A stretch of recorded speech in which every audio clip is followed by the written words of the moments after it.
Hello mga chikadoras! It's me, Yula Chika, ang chikadorang kapitbahay ni Marites. Pagdating sa showbiz chismis, at dahil nga sa showbiz chismis ang aking content, natural lamang na pag-uusapan natin dito ay ang mga latest updates about sa ating mga paboritong artista, hindi yung about sa ating kapitbahay na hindi naman artista. At ito na nga, mayroon akong nasagap na chismis mula dito sa balita sa kanilang Facebook page, at ito ay isinulat ni Richard De Leon. Ang sabi niya, Catherine Bernardo in-unfollow daw si Andrea Brillantes sa kanyang IG.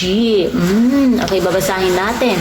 Usap-usapan ng mga Marites ang pag-unfollow raw ni Catherine Bernardo sa kapwa kapamilya star na si Andrea Brillantes. Napaulat ng entertainment site na Fashion Police ang tungkol dito, kaya agad na nalaman ng mga netizens at dinouble check ang kanya-kanyang IG accounts. Kapag tinignan ang following list ni Catherine ay hindi makikita ang account ni Andrea na Blight. Ayan. Subalit kung bibisitahin naman din ang account ni Blight ay nakafollow naman ito kay Catherine.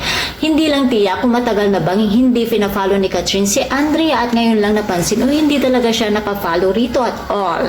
Matatandaan kamakailan lamang ay naibalita ni OG Diaz ang sit-sit sa kanya ng isang source na umano'y palihim na nakikita sina Andrea at ang long-time jowa ni Catherine na si Daniel Padilla. Well, actually sa aking opinion, siguro hindi talaga nakafollow si Catherine kay Andrea Brillantes. O dati nang hindi nakafollow si Catherine kay Andrea at ginagawa na naman ng issue ito dahil nga may issue sila ngayon. So ginagawa na naman ng issue, kaya tinignan siguro or chinay kung nakafollow si Catherine. Natural hindi nakafollow si Catherine. 'Di ba? Simulat sa pool hindi siya nakafollow kay Andrea. So wag nating gawa ng issue 'yon, okay? So alam naman natin na piling-pili lang talaga yung mga fina-follow ng mga bigati mga stars. Ako nga hindi nila ako fina-follow. Sino ba ako?